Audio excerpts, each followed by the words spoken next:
Hello, my name is Thomas Baker, and I will be conducting a primary survey. In the general impression, I'm going to be looking at my patient as I enter the home for the following: facial expressions, eye contact, how they're dressed, how their hygiene is, whether the patient speaks to me. I'm going to be smelling for odor of breath or body odor. I'm going to assess the skin for that patriotic patient, whether they're red, white, or blue. Red for flushed, white for pale, blue cyanotic. Then we'll establish whether this patient is sick or not sick.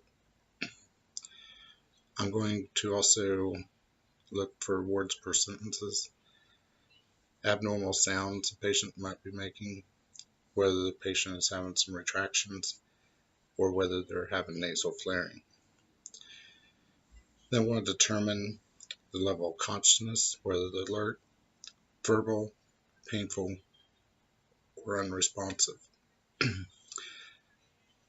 Establish alert and oriented times 4. Why did you call 911? What is your name? What is your date of birth? What year is it? Those type of questions. Then I'm going to determine any life threats that the patient might be having. I'm going to move on down to the airway and breathing. I'm going to look for too slow, fast, or noisy respirations. We'll open and secure the airway if needed. Then I'm going to notice if they have equal rise and fall of the chest, adequate ventilations, and appropriate oxygen therapy if needed. And we're going to move on down to circulation.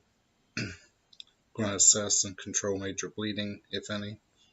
Assess skin color, temperature, texture, and turgor with the back of your hand to their forehead. Assess radial pulses at the same time for quality, fast or slow. If none detected in the radial, then we're going to move on to the carotid. Then we're going to assess the eyes for equalness or pinpoint. Then we're going to expose the chest to look for that JVD, deviated trach as needed for the exam. And then we're going to ID the priority, whether we're critical, need to load and go, or non-critical and we can stay in play.